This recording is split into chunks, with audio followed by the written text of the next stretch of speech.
圖所示有一把米尺咧，佢俾一條繩連接住 X 點啦，並且係懸掛喺半空上面嘅。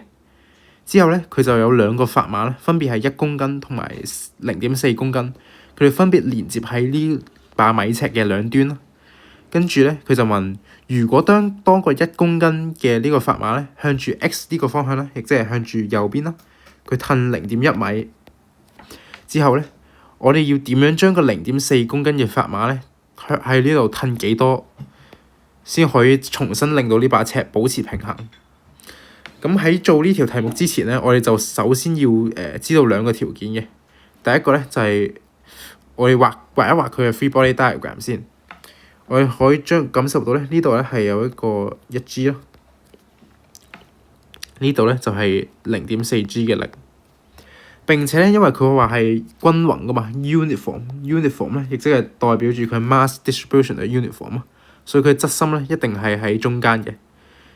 中間呢個咧就叫佢做W 啦 weight 啦，我哋反正都係計力，我哋唔需要計佢嘅 mass 嘅。咁呢段距離咧就係0.2米，因為0.5啊嘛，米尺一半係0.5米，咁0.7減0.5咧就係0.2米啦。之後咧，佢就話仲有一個向上吊住嘅 tension 嘅 T。咁其實咧，我哋要求 T 同埋 W 呢兩個數值咧，就要用到兩個條件。第一個咧就係 net force 等於0，第二個咧就係 net torque 咧，其實係等於0嘅，扭佢咧係等於0嘅。我哋不妨列一條聯立公式咯。咁向上嘅 force 咧就等於呢個嘅1G 再加呢個0.4G 再加 W 啦。moment 就我哋暫時咧就取呢個嘅喺呢個 X 呢點啊，因為佢俾嘅距離都幾詳盡下喺呢點。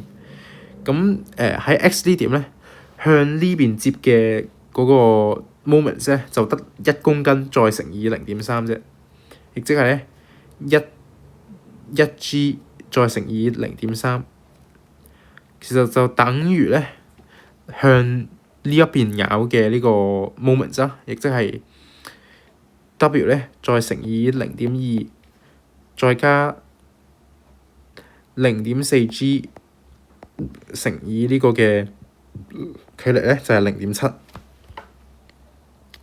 咁我哋將條式調一調位啦，我哋就會發現咧 W 咧其實就等於T 減 1.4G 啦。跟住咧下面嗰個 W 咧就其實就等於呢個嘅0.3G 再減0.1，即係0.02再除以0.2，再除以0.2，即係乘5啦，乘5就係0.1，亦即係 W 咧其實就等於0.1G 嘅。咁因為我外面冇帶 cal 機啦，我哋暫時當 G 咧 ，G 其實就當佢叫做10米每秒平方啦，因為橫掂呢個數值都唔重要，就方便我哋睇啫。咁 W 咧其實咧就等於10個呢個 Newton 啦，就等於1 Newton，1 Newton。咁1 Newton 再等於 T 再減呢個嘅1.4再乘10咯。咁 T 咧我哋就會計到咧係15 Newton 嘅。咁我哋將上面嗰啲力重新分佈一下先。呢個1G 咧1乘以10啊嘛，所以我哋就叫佢做10咯。咁呢個 W 咧 ，W 我哋頭先就計咗係1 Newton 嘅，都係好輕嘅一把米尺咯。1之後咧，呢個砝碼咧就我哋0.4咧，我哋就叫佢做4 Newton。咁 tension 咧就係15啦。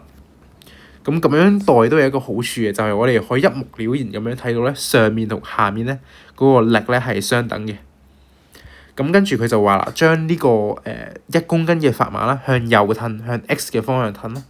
咁佢嘅新 moment 咧，其實就會等於我哋繼續嚟呢度 take moment 啦，繼續嚟呢度 take moment 喺 X 點度 take moment， 故技重施。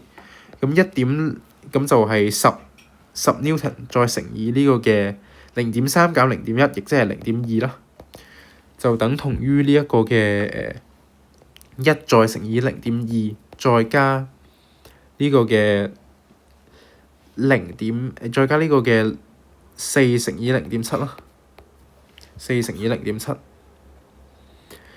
0.7咧就因為我哋要揾嗰個新嘅 moment 啫嘛，新嘅 moment 去保持一個平衡嘅，所以咧係要0.7再減去一個 x 嘅，係要褪去幾多米啊？x 係我哋代噶嘛，咁我哋可以將佢減一減啦，你就會發現呢個係2，之後咧就係1.8，1.8就等於4乘以0.7減 x 啦。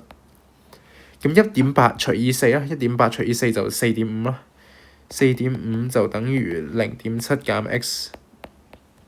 咁 x 咧就等於0.7減4.5啦，自然咧就係 x 就等於0.25嘅，x 咧就等於0.25米啦。答案咧就係 C for cat 啦。